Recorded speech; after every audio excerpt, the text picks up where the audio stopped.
Hello students, Vision Academy welcomes you. Myself Prashant Singh. Today we shall discuss about diseases. ये diseases क्या होती हैं? Disease means बीमारी होता है ना?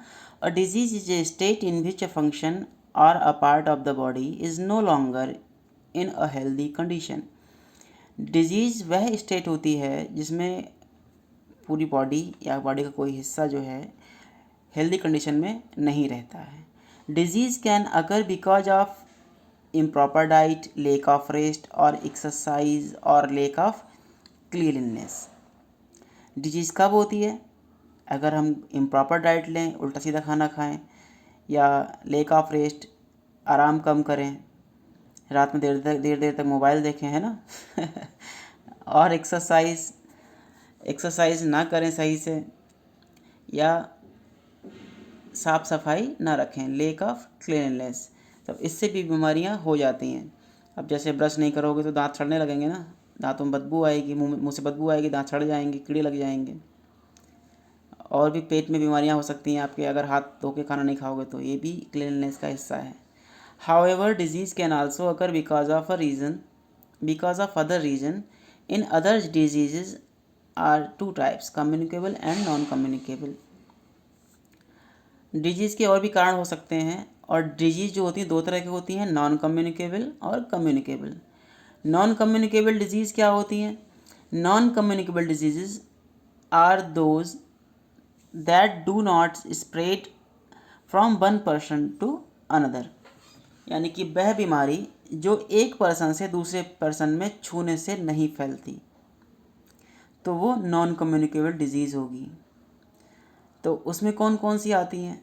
जैसे some of the non communicable disease are caused because of deficiency of a particular food component also called nutrients. These called deficiency disease. यानी कि किसी न्यूट्रिएंट्स की कमी से कोई बीमारी हो जाती है तो उसको हम डिफिशियंसी डिजीज बोलते हैं. डिफिशियंसी मतलब कमी, किसी कमी की वजह से, है ना. कोई न्यूट्रिएंट्स कम हो जाएगा तो कौन सी बीमारी हो जाती है, तो उसके लिए यहाँ पे एक टेबल दे रखी. डिफिशियंसी डिजीज़ की ये टेबल दे रखी है. यहाँ पे देखिए कि कौन सी बीमारी किस विटामिन की कमी से होती है. तो ये है नाइट ब्लाइंडनेस. इसको हिंदी में रतौंधी भी कहते हैं. ये विटामिन ए की कमी से होती है. रतौंधी या नाइट ब्लाइंडनेस का मतलब होता है अंधेरे में किसी व्यक्ति को हल्का धुंधला धुंधला दिखाई देता है, साफ दिखाई नहीं पड़ता है. तो इसका कमी को पूरा करने के लिए हमें ग्रीन लीफी वेजिटेबल्स खानी होंगी. पपाया, कैरेट है, मैंगो, मिल्क, बटर और एग यॉक, ये हमको लेना पड़ेगा. ठीक है ना. फिर दूसरा है बीमारी का नाम वेरी वेरी विटामिन B1 की कमी से होता है. इसके लिए milk, peas, cereals and green leafy vegetables हमको लेनी पड़ेगी. तीसरी बीमारी है स्कर्वी विटामिन C की कमी से होता है. इसके लिए आंवला, ऑरेंज, लेमन और टोमेटो ये लेना पड़ेगा. स्कर्वी एक तरह की ऐसी बीमारी जिसमें दांतों में खून आने लगता है ना. तो इसका मतलब अगर किसी दांतों में खून आ रहा है तो समझ जाओ कि उसको स्कर्वी है. उसके मुंह से बदबू आ रही होगी तो स्कर्वी है. तो इसके लिए आप आंवला खाओ, ऑरेंज खाओ, और कुछ नहीं तो नींबू पानी पियो. सबसे बढ़िया लेमन है ना, लिखा हुआ है यहाँ पे, तो लेमन जूस आराम से पी सकते हो.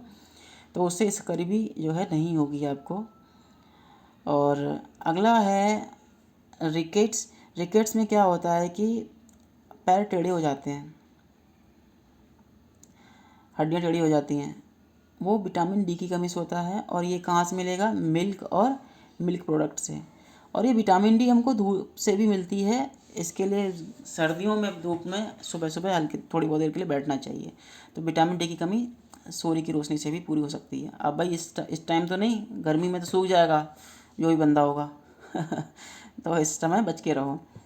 फिर अगला है ग्वाइटर. गले में एक तरह का रोग होता है जिसको हम घेंघा भी कहते हैं ना. गला बहुत मोटा हो जाता है, सूज जाता है, तो वो आयोडीन की कमी से होता है. इसके लिए हमको आयोडाइज साल्ट लेना चाहिए, कार्नबेरी लेना चाहिए, या सी फूड में आपके समझ जाओ फिर, मछली है, झींगा मछली है ना, केकड़े हैं, ये सब जो भी समुद्र का आइटम है, लिविंग थिंग्स, वो खाया जाता है. तो उससे आयोडीन की कमी पूरी हो जाती है. फिर अगला है एनीमिया.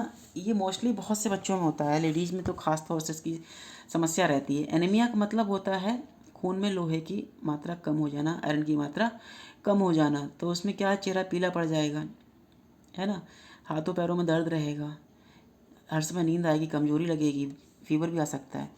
तो ये एनीमिया तो बहुत ही खतरनाक बीमारी है। तो ब्लड की मात्रा सही होनी चाहिए बॉडी के अंदर। तो ये क्यों होता है? ये आयरन की कमी से होता है। अब इसको पूरा करने की क्या खाना चाहिए? ग्रीन लीफी वेजिटेबल्स जो भी आती हैं सारी खा जाओ, उनमें सब में आयरन होता है। उसमें स्पिनच है, वो तो ज़रूरी है, स्पिनच ले सकते हो आप लोग, है ना, पालक जिसको कहते हैं। फिर एप्पल है, गुआवा, अमरूद, ब्रिंजल, बैंगन और मीट। अब जो चीज़, जैसे मीट तो हर कोई नहीं खा सकता, तो ये आप वेजिटेबल्स तो खा सकते हो। खास तौर से फोकस करो ग्रीन लीफी वेजिटेबल्स में, जितनी ग्रीन लीफी होंगी उनमें सब में अच्छे मात्रा में आयरन मिलेगा आपको, ठीक है ना। तो यहाँ पर एक कुछ लोग बैठे हुए हैं। Observe the picture given below to find out more about some other non communicable disease. यहाँ बताना कि कौन सी नॉन कम्युनिकेबल डिजीज़ हो सकती है। तो पहला, यहाँ पर एक बंदा देखो, ये खा रहा बर्गर, मोटा हो गया है। अगर इसके पास कोई बैठ जाए तो क्या दूसरा भी मोटा हो जाएगा? नहीं होगा भाई।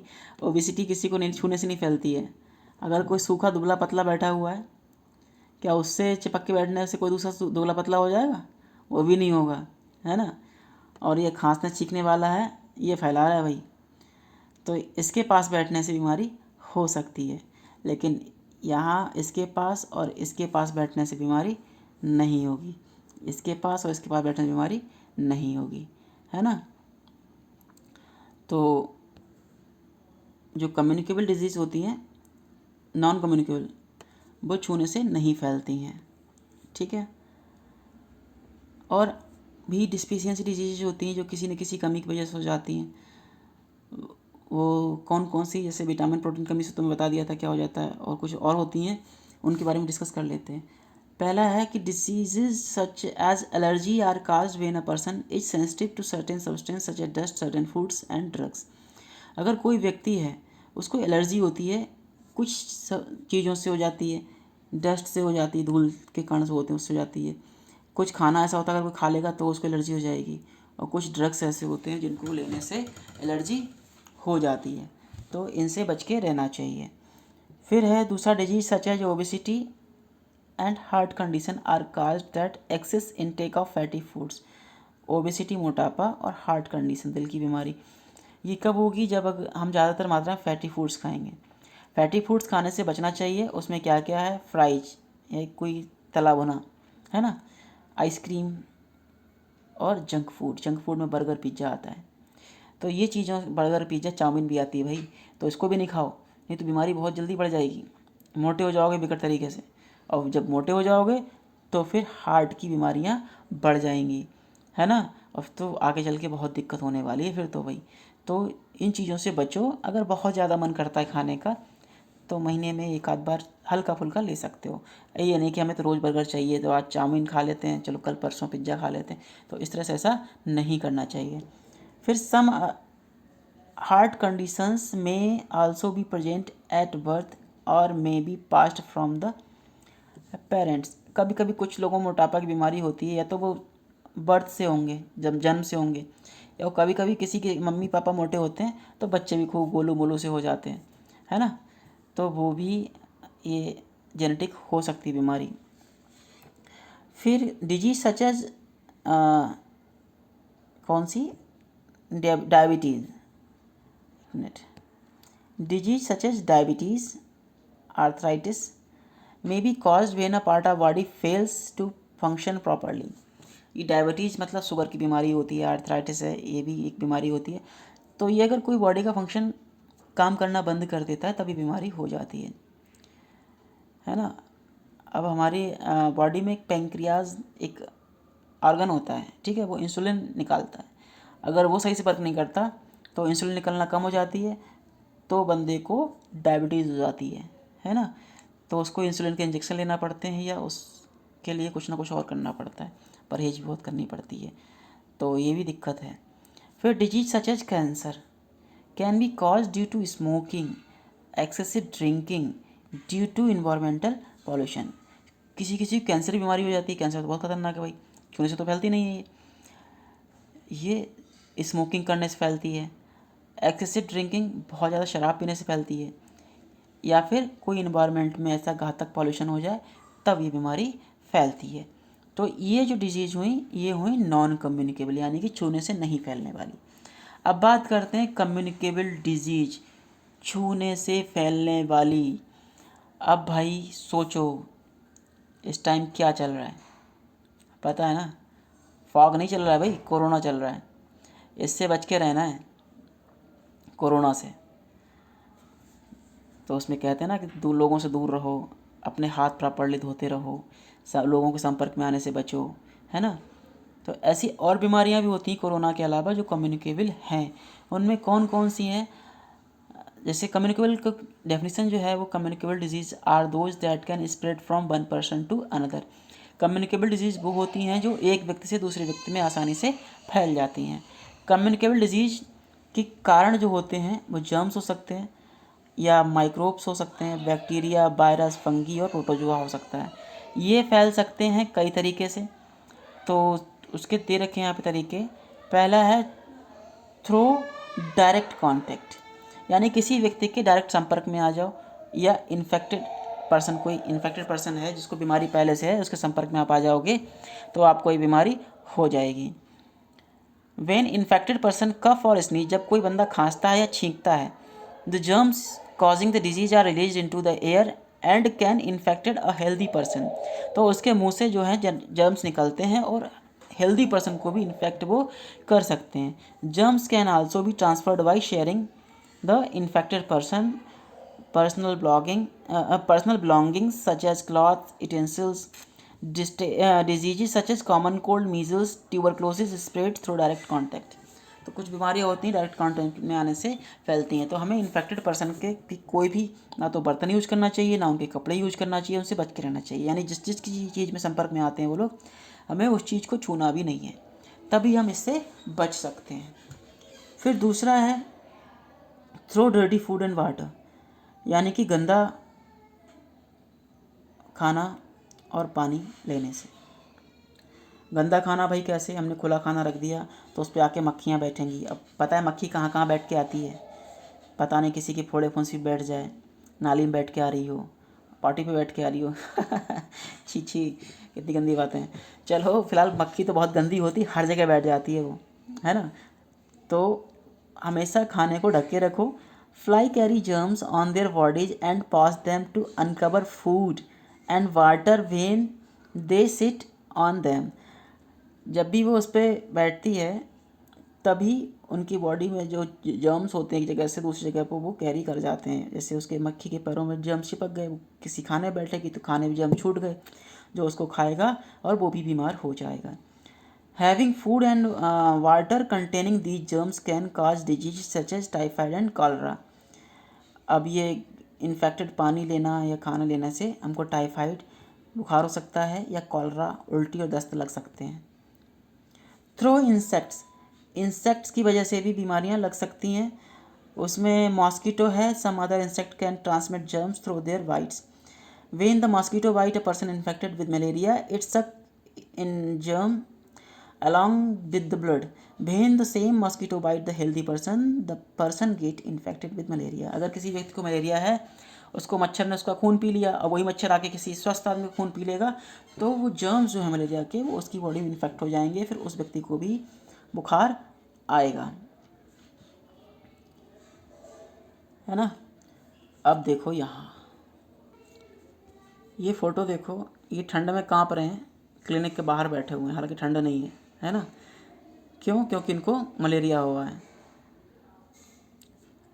फिर दूसरे फ़ोटो में ये बर्गर खा रहे हैं भाई साहब, और देखो कितने इस पर मक्खियाँ मंडरा रही हैं, तो जाहिर सी बात बीमार पड़ेंगे ही, तो ये भी नहीं करना है। फिर ये देखो छोटा बच्चा अपने सिस्टर की नोज से, सिस्टर के हैंकर से अपनी नोज को साफ़ कर रहा है, यानी इसको जुकाम हुआ है, तो अगर इसने दूसरे ने इसका यूज किया तो सिस्टर ने यूज किया, सिस्टर भी इसकी बीमार पड़ सकती है। तो हमें ये सब नहीं करना, इससे बचना है, ठीक है ना। ओके, फिर ये कुछ टेबल दे रखी है, इस टेबल को ध्यान से देखिए। यहाँ पर पहली बीमारी है कॉमन कोल्ड। इसके सिम्टम्स क्या क्या हैं? कफ, खांसी होगी, शोर थ्रोट, गले में खराश हो सकती है, रनी नोज, नाक बहेगी और फीवर, बुखार भी आएगा। तो इसके लिए क्या करना है? Washing hand regularly and keeping away from the infected person. हमें इन्फेक्टेड पर्सन से दूर रहना है। फिर है निमोनिया। निमोनिया की ज़रा स्पेलिंग चेक करो आप लोग। पी लगा हुआ है लेकिन इसको निमोनिया ही पढ़ते हैं, पी साइलेंट रहता है, तो इसको आप ध्यान रखना। निमोनिया, पिनोमोनिया नहीं होता है, निमोनिया होता है, ध्यान रखना, ठीक है। निमोनिया के सिम्टम्स क्या होते हैं? कफ, खांसी होगी, फीवर, बुखार आएगा, चिल्स, कांपोगे ठंड के मारे, और शॉर्टनेस ऑफ ब्रेथ यानी सांस लेने में तकलीफ हो सकती है। तो इसका ट्रीटमेंट एंटीबायोटिक से होता है। ये एंटीबायोटिक डॉक्टर लोग लिखेंगे, आप लोग ऐसे नहीं जाके मेडिकल पे एंटीबायोटिक मांग लेना जाके, ठीक है ना। एंटीबायोटिक डॉक्टर के ट्रीटमेंट से ही आपको लेनी होगी, ऐसे नहीं। फिर है ट्यूबरक्लोसिस, ये टीबी की बीमारी है। इसमें क्या होता है? फीवर होता है, बुखार आएगा, चिल्स, ठंड लगेगी, नाइट स्वेट्स, पसीना बहुत आ सकता है रात में, लॉस ऑफ एपेटाइट, है ना, वेट लॉस है, वजन कम होगा, वीकनेस यानी कि कमजोरी हो सकती है, और कंटिन्यूड कफ, लगातार खांस आ सकती है, खांसी आ सकती है लगातार, और चेस्ट में पेन यानी सीने में दर्द भी होगा, जब खांसी आएगी तो दर्द होगा, जाहिर सी बात है। इसका भी इलाज क्या है? Treatment with antibiotics. इसका इलाज तो हालांकि है, तो इसके लिए काफ़ी भी आपको सावधानी बरतनी पड़ेगी, और इन लोगों के कांटेक्ट में आने से बचना पड़ेगा अगर किसी को कॉमन कोल्ड है, किसी को निमोनिया है और किसी को टीबी है, ठीक है ना। TB for tuberculosis. तो प्रिवेंटिंग कम्युनिकेबल डिजीज़, अब यहाँ चौथी, अब तो नई बुक में आएगा, उसमें कोरोना भी बन के आएगा भाई, है ना, और वहाँ लिखा होगा नो ट्रीटमेंट तो भाई कोरोना से बच के रहना है। जिस व्यक्ति को कोरोना बीमारी है उसके संपर्क में भी आने से बचना है एटलीस्ट। अब तो कह नहीं सकते किसको है किसको नहीं है, तो उन लोगों के संपर्क में आने से बचो, हर चीज़ को छूने से बचो, हाथ रेगुलरली धोते रहो, बाहर जाओ तो तुरंत आके हम तो कहेंगे नहा डालो, है ना, सबसे बढ़िया तरीका ये। चलिए, और बाकी preventing communicable disease, communicable disease को कैसे रोक सकते हैं, तो उसके कुछ पॉइंट्स दे रखे हैं वहाँ पे। तो communicable disease can be prevented maintaining good personal and community hygiene. हमें खुद की और कम्युनिटी हाइजीन को करने से ही बीमारी को रोका जा सकता है। हाइजीन मतलब साफ़ सफाई, may be defined as a practice that help to ensure cleanliness and good health. Following are some steps to maintain good hygiene. अच्छी हाइजीन कैसे मेंटेन कर सकते हैं? उसके लिए पहला point, we should eat clean and healthy food. हमको साफ़ और हेल्दी फूड खाना चाहिए। We should not eat uncovered food. हमको अनकवर्ड फूड नहीं खाना चाहिए। कहाँ से? रोड साइड वेंडर्स, जो चाट के ठेले लगाते हैं ना, चाट के, टिक्की के, बतासे के, देख लो वहाँ भाई मक्खी मक्खी तो नहीं बना करें, बंद रखा नहीं रखा है ना, तो ऐसी चीज़ों को खाने से बचना चाहिए। Number 2, we should wash our hands regularly, brush our teeth twice. हमें अपने हाथ धोना चाहिए लगातार, अपने दांतों को 2 बार मांजना चाहिए ब्रश से, है ना, और बात डेली।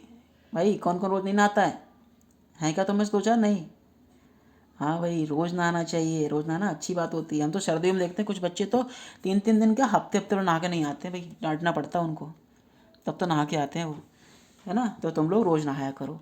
जितना साफ़ सफाई रखोगे उतना ही बीमारी कम आएगी। We should always eat food from clean utensils and with clean hands. हमको हमेशा साफ़ बर्तन में खाना चाहिए और साफ़ हाथों से, हाथ धोने के बाद, ठीक है ना।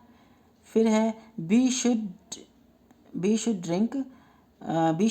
Not drink unclean water. Drinking water should be kept in unclean and uncovered utensils. हमेशा साफ़ पानी पियो, अनक्लीन वाटर को मत पियो। पानी वो पियो जो हमेशा कवर्ड बर्तन में रखा हुआ हो, है ना। ओके, अगला पॉइंट है we should not allow water to collect in and around our homes. हमारे आसपास कूलरों में, किसी पॉट्स में, बर्तन में पानी पड़ा रहता है ना, वो मत इकट्ठा होने दो, है ना। अगर इकट्ठा हो जाएगा तो क्या होगा? मॉस्किटो ब्रीड, वहाँ पर मच्छर बहुत ज़्यादा मात्रा में पनपेंगे, है ना। मॉस्किटो कहाँ पनपते हैं? स्टैग्नेंट वाटर में। स्टैग्नेंट मतलब नॉट फ्लोइंग और ऑफन फॉल स्मेलिंग, जो बह नहीं रहे होते, किसी जगह इकट्ठा होते हैं, उसमें गंदी गंदी बदबू आने लगती है। जैसे कूलर में पानी अगर ना चेंज करो तो बदबू आने लगती है ना, वही है इसका भी। We should keep our surroundings clean to control flies, हमें अपनी सराउंडिंग को साफ़ करना चाहिए जिसकी वजह से मक्खी ना आए। We should throw garbage into dustbin, हमें हमेशा कूड़े को डस्टबिन में फेंकना चाहिए, ये मोदी जी ने भी कहा है ना। We should not allow garbage to collect in dump, हमें